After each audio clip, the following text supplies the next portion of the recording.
Hello everyone, फिर से आपका प्रभाकर मैथ्स एकेडमी में स्वागत है। तो हम आज पढ़ेंगे अगला लेक्चर जो है हमारा कोऑर्डिनेट ज्योमेट्री का, जिसमें हम पढ़ रहे थे स्ट्रेट लाइन। तो स्ट्रेट लाइन में हमने जो पढ़ा था उसके आगे पढ़ेंगे। तो स्ट्रेट लाइन में हमने पढ़ा था equation of line in different forms. तो आज जो हमारा है वो उसी से रिलेटेड आगे है कि एक बिंदु से एक रेखा का एक लाइन से डिस्टेंस क्या होगा, परपेंडिकुलर डिस्टेंस क्या होगा, दो पैरेलल लाइंस के बीच का डिस्टेंस क्या होगा, या एक और उसमें इक्वेशन था, नॉर्मल फॉर्म का इक्वेशन था, उसको हम देख लेते हैं। ठीक है ना। तो आज हमारा जो कोऑर्डिनेट का था वो 4th स्टेप पार्ट था, यानी कि लेक्चर 4 हमारा है आज, लेक्चर 4 है। ठीक है ना, चलो दिख रहा है। ठीक है, तो ये मेरा लेक्चर 4 है कोऑर्डिनेट का। तो इसमें हम देखेंगे सबसे पहले जो आज का जो टॉपिक है वो है equation of line in normal form. Normal form, ठीक है ना, equation of line in normal form यानी अभिलंब। नॉर्मल का मतलब यहाँ पे ये समान नहीं समझना है, नॉर्मल का मतलब यहाँ अभिलंब से मतलब है। ठीक है, तो अभिलंब रूप में रेखा का समीकरण कैसे होता है, इसको हम लोग कहते हैं अभिलंब कहते हैं। अभिलंब रूप में रेखा का समीकरण, ठीक है ना। कैसा रेखा, हमने बताया था कि लाइन लिखेंगे तो स्ट्रेट लाइन से आपको समझना है। जैसे देखो हमारे पास इस तरह से एक स्ट्रेट लाइन है, ठीक है। कोऑर्डिनेट एक्सिस पे एक्स और वाई में हमने डाल रखा, ये एल नाम का एक लाइन है, सपोज इस तरह से। इसका ओरिजिन ओ है। यदि इस रेखा का इस ओरिजिन से यानी कि मूल बिंदु से परपेंडिकुलर डिस्टेंस आपको इस तरह से दिया हुआ हो, परपेंडिकुलर डिस्टेंस ये है, मान लिया जाए कुछ भी हो, इसको हम लोग जनरली तौर पे स्मॉल p मान लेते हैं, ये है, ये m मान लेते हैं, ठीक है, m मान लेते हैं या a मान लेते हैं, ठीक है। तो इस बिंदु का यदि कोऑर्डिनेट जो भी होना हो जाए, ठीक है, तो इसमें इस रेखा का समीकरण क्या होगा, समझ रहे हो। तो ये जो है हमारा परपेंडिकुलर डिस्टेंस है, और ये जो हमारा ये जो परपेंडिकुलर डिस्टेंस है वो एक अक्ष के पॉजिटिव डायरेक्शन में कोई कोण बनाए, सपोज है ओमेगा कोण, कुछ भी बना सकते हो, थीटा बीटा कुछ भी। तो यहाँ पे जो इक्वेशन ऑफ लाइन बनेगा उसको हम प्रूफ नहीं करेंगे, डायरेक्ट वे में लिख देंगे। तो जो इक्वेशन ऑफ लाइन हो जाएगा यहाँ पे वो हो जाएगा x cos omega plus y sine omega is equal to p. अभी ओमेगा क्या है आप देख रहे हो, ओमेगा क्या है, ठीक है ना, और पी क्या है, where p is equal perpendicular distance. Perpendicular distance है कहाँ से, फ्रॉम फिक्स्ड पॉइंट ए, है ना, या इस लाइन पे अगर फिक्स्ड पॉइंट ए है तो उससे ओरिजिन का डिस्टेंस है, ओरिजिन से इस रेखा का दूरी जो है पी है। और ओमेगा क्या है, वो इंक्लाइंड एंगल है किसके बीच, एक्स अक्ष और उस परपेंडिकुलर जो नॉर्मल है उसके बीच, यानी कि angle between x axis and normal. Normal मतलब अभिलंब, है ना, ये मेरा अभिलंब था, ठीक है। तो ये आपको इस तरह से दिया हुआ रहे तो अगर क्वेश्चन कैसे पूछेगा इसमें, वो एक क्वेश्चन हम देख लेते हैं, जैसे एग्जांपल के तौर पर कि find the equation of line, यानी उस रेखा का समीकरण ज्ञात करें, उस रेखा का समीकरण लिखें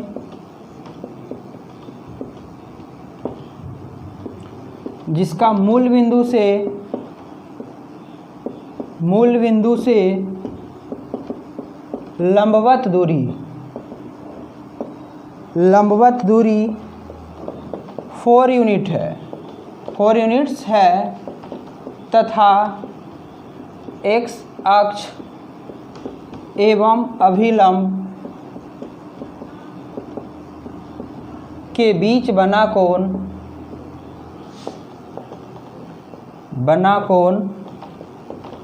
15 डिग्री है, ठीक है। देखो अब इसमें क्या है, देखो उस रेखा का समीकरण लिखो जिसका मूल बिंदु से लंबवत दूरी, perpendicular distance from origin to the line, है ना, लाइन पे हमने एक फिक्स पॉइंट बनाया, दूरी निकालने के लिए फिक्स पॉइंट चाहिए ही, ठीक है। और ये एंगल क्या है, तो एक्स अक्ष और इसका जो परपेंडिकुलर है, अभिलंब है ना, उसके बीच का कोण बनाया गया, ये 15 डिग्री है। तो आपको वैल्यू निकालना है किसका, इस रेखा का समीकरण एल का। तो ये फार्मूला जो आपका है x cos omega plus y sine omega, इसको प्रूफ नहीं किया, ये प्रूफ करना नहीं, आपको डायरेक्ट वैल्यू रखना है, ये आपका प्रूफ क्लास 11th में पढ़ना है, ठीक है। तो यहाँ पे देखो डायरेक्ट वे में अगर हम देखें तो आपको साइन 15 का भी वैल्यू याद होनी चाहिए। तो हम लिख देंगे यहाँ पे, समझ जाओगे कि साइन 15 और कॉस 15 ये दोनों का मान आपको पता होना चाहिए कि साइन 15, उसके बाद ही आप इक्वेशन को सॉल्व कर पाओगे, ठीक है। तो इसमें जो होता है, इसका होता है √3 + 1/2√2 और इसका होता है √3 - 1/2√2, ठीक है। क्लास 11th में हम पढ़ेंगे, ठीक है, आपने पढ़ा होगा। इस तरह से होता है कॉस 15 और साइन 15 का वैल्यू आप प्रूफ कर सकते हैं इसको। तो यहाँ पे जो रिक्वायर्ड इक्वेशन ऑफ लाइन जो रेखा है एल का जो समीकरण है, यहाँ पे या रेखा का समीकरण वो क्या हो जाएगा, एक्स कॉस ओमेगा, ओमेगा के जगह पे हम 15 डिग्री रख दें, है ना, और plus sine by sine omega, by sine 15 is equal to p. तो पी का जो परपेंडिकुलर डिस्टेंस है वो 4 यूनिट है ना, तो यहाँ से 4 आप यहीं पे रख सकते हो। बट यदि आपको वैल्यू पता हो, ऑप्शन में ऐसा ना मिले 4 ऑप्शन में, ठीक है, तो आप इस तरह से इसका वैल्यू रखने के बाद ऑप्शन मिलाओगे। तो एक्स और कॉस 15 का जो वैल्यू होता है वो होता है √3 - 1/2√2 प्लस बाई साइन। तो साइन 15 का जो वैल्यू होता है एक मिनट, कॉस में ये पॉजिटिव होता है 1 माइनस इतना, और ये निगेटिव होता है साइन में, तो ये पॉजिटिव होगा, और साइन में जो हो जाएगा ये क्या हो जाएगा, निगेटिव होगा। तो बाई और ये √3 - 1/2√2 इज इक्वल टू 4। आप एलसीएम लो 2√2, तो ये हो जाएगा √3 + 1 × x और plus √3 - 1 × y is equal to 4, यानी √3 + 1 × x प्लस √3 - 1 × y, ये जाके मल्टीपल कर लोगे तो 8√2, फिर इसको इधर ले आओगे तो -8√2 इज इक्वल टू 0। तो इसको जितना शॉर्ट में, लेकिन जनरली ऑप्शन में अगर आप जनरल कम्पिटिटिव के लिए पढ़ रहे हो तो ये वाला मिल जाएगा। यदि ना मिले तो थोड़ा सॉल्व कर लो, आप ये वैल्यू याद यदि रखते हो रट्टा मार लो, बाकी प्रूफ हम देख लेंगे, ठीक है ना। तो इस तरह से इसको सॉल्व किया जा सकता है। तो इसमें सिंपली क्या था कि एक रेखा का यदि लंबवत दूरी मूल बिंदु से परपेंडिकुलर डिस्टेंस दिया हो और उस परपेंडिकुलर और एक्स अक्ष के साथ जो बनाया गया कोण है वो दिया हुआ हो, तो ये समीकरण लगा लेना है। ये इक्वेशन का फार्मूला लगा के आप निकाल लोगे, ठीक है। अब इसमें काफ़ी इंपॉर्टेंट कुछ टर्म्स हैं, जैसे हम कहें, उसको हम लिख नहीं रहे हैं, बोल के सुना दे रहे हैं। जैसे आप 10th में आपने पढ़ा होगा कि अगर दो रेखा हो, ठीक है, दो आपका सरल रेखा हो, तो उसके पैरेलल होने का क्या कंडीशन है, इंटरसेक्ट करने का क्या कंडीशन है, और ओवरलैप करने का क्या कंडीशन है। तो वो तो आपको पता ही है ना कंडीशन, जो अगर मान लिया जाए, अगर नहीं पता है तो थोड़ा सा देख लो।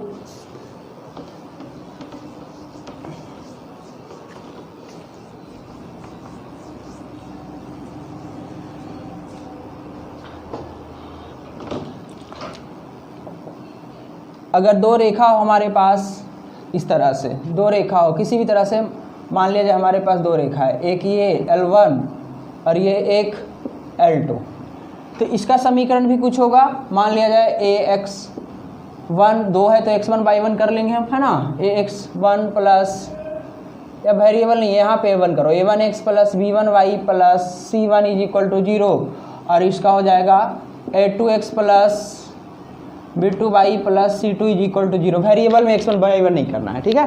तो इस तरह से दो हमारा समीकरण यदि दिया हुआ हो तो इसका जो कंडीशंस है, यानी कि ये दोनों समीकरण के शर्त लगाएंगे हम कि कब इंटरसेक्ट करेगा। तो आपको पता है कि पहला a1/a2 डजंट इक्वल टू यदि b1/b2 हो जाए इस तरह से, तो ये इंटरसेक्टिंग लाइन होगा।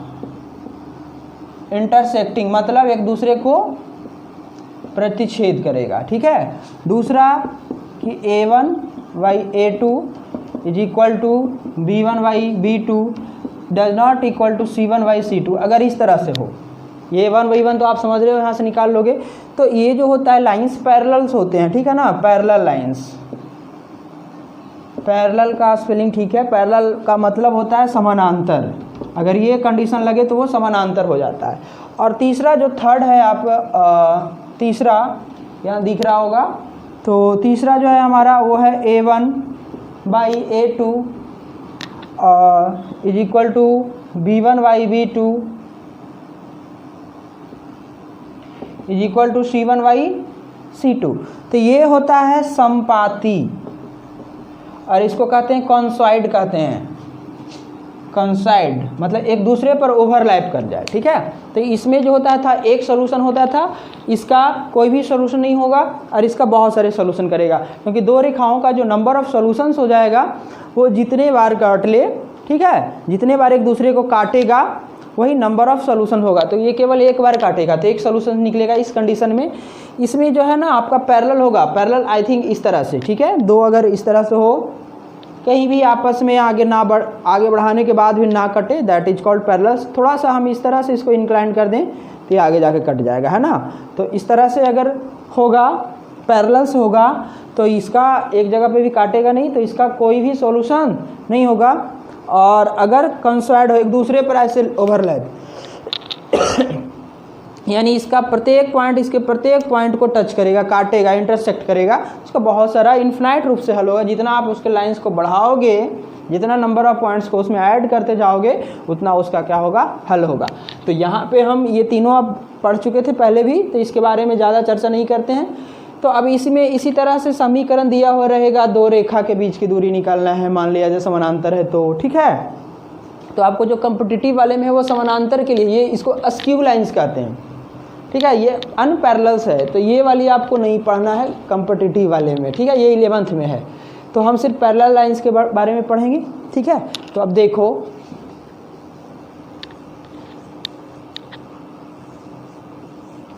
जैसे हम कहें distance of A point from A line, distance of A point from A line,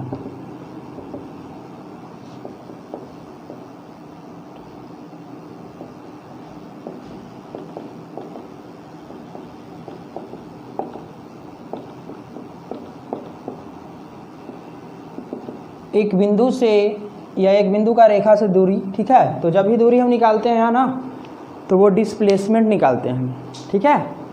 जब भी हम मैथमेटिक्स में जो दूरियाँ निकालते हैं वो डिस्प्लेसमेंट, दूरी और डिस्प्लेसमेंट में फ़र्क है, लेकिन जो मैथमेटिक्स का जो दूरी होता है वो equivalent to the displacement, I mean विस्थापन के बराबर होता है, ठीक है। मतलब शॉर्टेस्ट डिस्टेंस निकालते हैं हम, ठीक है। जैसे हम कहें कि एक बिंदु है ये और एक रेखा ये, तो इसका दूरी तो ये भी ऐसे तरह से इस तरह से चला जाएगा, ठीक है ना। तो ये आपका शॉर्टेस्ट नहीं है, तो ये है शॉर्टेस्ट। तो शॉर्टेस्ट को भी डिस्प्लेसमेंट कहते हैं, विस्थापन कहते हैं, है ना। तो यहाँ पे विस्थापन निकालते हैं हम, दूरी से ये समझना है कि क्या निकाल रहे हैं, विस्थापन। फिर से बोल रहे हैं, प्रूफ नहीं करेंगे, सिंपल समझ जाओ ऐसे। एक्स वाई, यहाँ पे कोई लाइन हो इस तरह से, एल नाम का कोई रेखा है, मान लिया जाए ये बिंदु है मेरा P, x1 और y1, इससे इस रेखा के बीच की दूरी निकालना है ये वाली। तो ये जो रेखा है मेरा, उसका समीकरण होगा ax + by + c = 0, ठीक है। तो इस रेखा से इस बिंदु के बीच की दूरी निकालना यदि हो तो डायरेक्ट वे में जो दूरी फार्मूला लगा देंगे वो होता है ax1 + by1 + c √a² + b²। और ये हमने मोड लगा दिया, आई मीन जो भी वैल्यू आएगा उसको हम पॉजिटिव कर लेंगे, बीच में पॉजिटिव नेगेटिव जो भी सॉल्यूशन करके लास्ट में वैल्यू आए, नेगेटिव आए पॉजिटिव आए, उसको हम लिखेंगे क्या, पॉजिटिव लिखेंगे, बिकॉज डिस्टेंस पता ही है। तो देखो एक एग्जाम्पल कि रेखा, उसमें कुछ टेक्निकल इश्यूज था, टेक्निकल प्रॉब्लम था, तो हमने जो कर रखा था कि एग्जाम्पल दे रहे थे, उसका एग्जाम्पल कि एक बिंदु से एक रेखा के बीच की दूरी, थोड़ा टेक्निकल प्रॉब्लम की वजह से ऐसा हो गया था। तो रेखा यहाँ पे लिख लें 2x + 3y - 10 = 0 का बिंदु बिंदु 2,3 से दूरी ज्ञात करें, ठीक है ना। Find the distance of equation इतना फ्रॉम पॉइंट इतना, ठीक है। तो ये मेरा हो गया x1 y1 और ये a b और ये c। तो फार्मूला जो हमने लिखा था वो क्या लिखा था, ax1 plus by1 plus c बटा a square plus b square का अंडर रूट। तो आप देखो इसमें क्या हो जाएगा, इसका जो डिस्टेंस होगा वो a इंटू x1 अब प्लस b इंटू y1 अब प्लस c, तो c की जगह ये और बटा under root x square a square, तो a की जगह भी 2 और b की जगह भी 3। इसको निगेटिव आएगा तो उसको पॉजिटिव कर लेंगे। ये 4 और 9 13 में 10 गया 3 और 9 4 13, है ना। ये हो गया हमारा। तो ये कौन सा है कि एक बिंदु से एक रेखा के बीच की दूरी फाइंड आउट करने के लिए ये किया जाता है। अब इसमें हम देखेंगे कि एक दो समानांतर रेखाओं के बीच की दूरी क्या होता है, ठीक है। देखो अब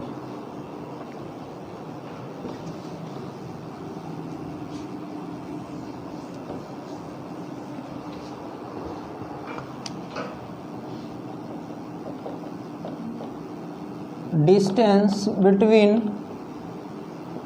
टू पैरेलल लाइंस, ठीक है। दो समानांतर रेखाओं के बीच की दूरी निकालना है। जैसे ये हमारा मान लिया जाए इस तरह से हो, x y 2 अक्ष है, इसमें दो समानांतर रेखा लेते हैं, एक ये और एक ये। समानांतर है, समानांतर का मतलब कहीं भी आगे बढ़ाने पर भी इन्फिनाइट रूप से कटे ना, ठीक है। ये मान लिया जाए L1 और ये L2 दो रेखा है हमारे पास। इसका समीकरण हम लिख लेते हैं ax plus by plus c1 is equal to 0 और इसका ax plus by plus c2 is equal to 0। तो देखो दो समीकरण में जब समानांतर रेखा होगा तो ये वैल्यू और ये वैल्यू बराबर होगा, सिर्फ c1 और c2 में डिफरेंस होगा और उनके बीच की दूरी कहीं भी d इज इक्वल टू भाट। यानी कि दो समीकरण है मेरा इस तरह से ax plus by plus c1 is equal to 0 और ax plus by plus c2 is equal to 0। तो जब दो रेखाएं पैरेलल्स हों तो ये वाला जो वैल्यू दिख रहा है आपका बराबर होगा, सिर्फ डिफरेंस होगा किसमें, c1 और c2 में। यदि बराबर नहीं हो तो बराबर करना पड़ेगा, ठीक है। रेशियो बराबर होता है ना, ये इतना बटा इतना, इतना बटा इतना और इतना बटा इतना। तो बराबर रेशियो से हम इक्वल करने के लिए काट छाट कर लेंगे, ठीक है। अब यहाँ पे जब इस तरह से जो दो रेखा हो तो इसके बीच की जो दूरी होती है d वो होता है c1 माइनस c2 और बटा under root a square plus b square. दो समानांतर रेखाओं के बीच की दूरी का ये सिंपल शर्त है। जैसे हम कहें कि रेखाएं 3x plus y plus 10 is equal to 0 एवं 3x plus y plus 20 is equal to 0 के बीच की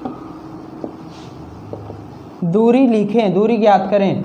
तो आपको देखने से पता चल जाएगा, वहाँ पे लिखा नहीं रहेगा कि दो समानांतर रेखाओं के बीच की दूरी ज्ञात करें। आपको देख के पहचान में आना चाहिए कि ये और ये देखो तो ये वैल्यू बराबर है, ये वैल्यू बराबर है ना। तो ये आपका समानांतर होगा। अगर बराबर नहीं रहा, समानांतर होने का जो शर्त है इतना बटा इतना बराबर इतना बटा इतना बराबर इतना बटा इतना, वो करके देख लेंगे, एक एग्जाम्पल देंगे उस पर।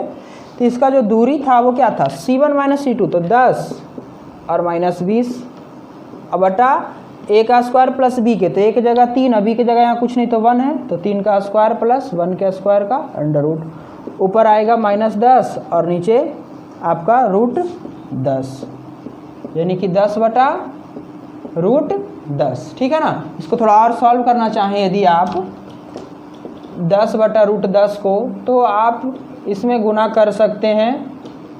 तो ऊपर हो गया 10 रूट 10 और नीचे 10, यानी कट के कितना 10 यूनिट्स। आप डायरेक्ट दिमाग में कर सकते हैं कि 10 को हम लिखेंगे रूट 10 गुना रूट 10, तो एक रूट 10 कटेगा तो एक बचेगा। ये तो आपको बच्चा वाला मेथड है। है ना। तो इस तरह से दो समानांतर रेखाओं के बीच की दूरी भी फाइंड आउट करा जा सकता है। अब एक और एग्जाम्पल देख लेते हैं, इसमें थोड़ा सा डिफरेंट।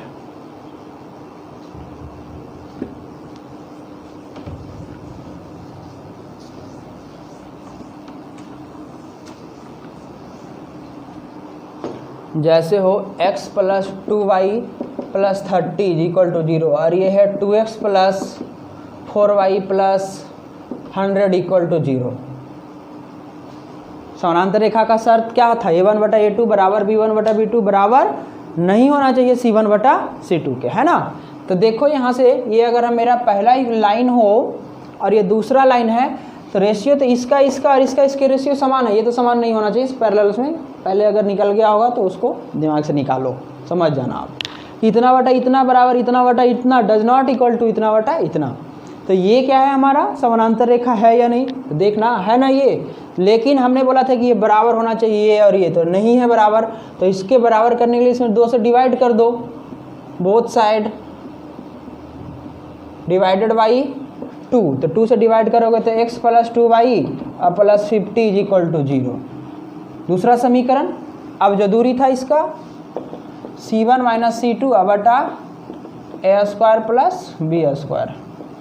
ठीक है, तो इसका जो दूरी निकालोगे डिस्टेंस दोनों के बीच का, c1 - c2 30 - 50 और बटा अंडर रूट, यहाँ पे देख यहाँ ले या यहाँ ले किसी को लो, तो 1 का स्क्वायर + 2 का स्क्वायर का ये -20 और बटा में कितना हो जाएगा √5।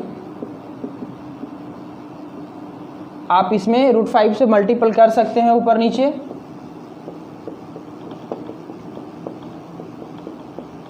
है ना। तो ये हो जाएगा आपका इतना और बटा में 5।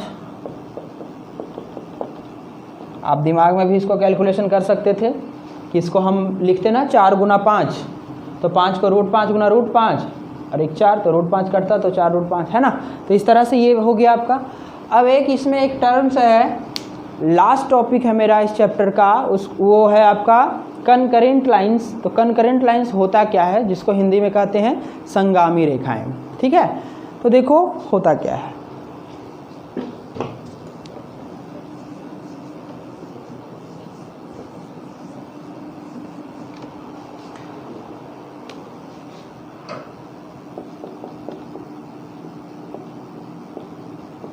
कनकरेंट लाइंस, संगामी रेखा, इसको क्या कहते हैं, संगामी रेखाएं। समझना किसको कहते हैं, संगामी रेखाएं। इसमें मिनिमम 2 रेखा होना चाहिए, 2 से ज़्यादा भी हो सकता है। तो 2 या 2 से अधिक रेखाएं संगामी रेखाएं कहलाते हैं यदि वह एक बिंदु से होकर गुजरता हो। ठीक है ना, ठीक है। If 2 or more than 3 points are concurrent if they are passing through a fixed point, है ना। यदि वे सारे जो है एक निश्चित बिंदु से होकर गुजरता हो तो उसको हम लोग कहते हैं कनकरेंट लाइंस। डेफिनेशन लिखना चाहेंगे तो इस तरह से कि 2 or more than 2 lines are called concurrent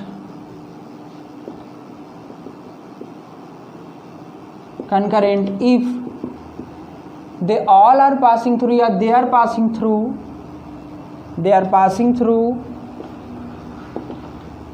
passing through a fixed point, a fixed point, एक फिक्स्ड पॉइंट से वह पास करता हो। ठीक है, 2 या 2 से अधिक, ठीक है, 2 या 2 से अधिक होना चाहिए, मिनिमम 2 लाइंस, 2 या 2 से अधिक लाइंस कनकरेंट कहलाएंगे यदि वह एक बिंदु से होकर गुजरता हो। जैसे हम देखो इस तरह से लिखते हैं, इसे बहुत बढ़िया एग्जाम में क्वेश्चन आता है। ठीक है ना, तो ये दोनों रेखाएं अगर मान लिया जाए L1 है L2 है, तो एक बिंदु P से होकर या O से होकर पास कर रहा है ना। ठीक है, तो मिनिमम 2 और इससे ज़्यादा आप कर सकते हो, मान लिया जाए इस तरह से।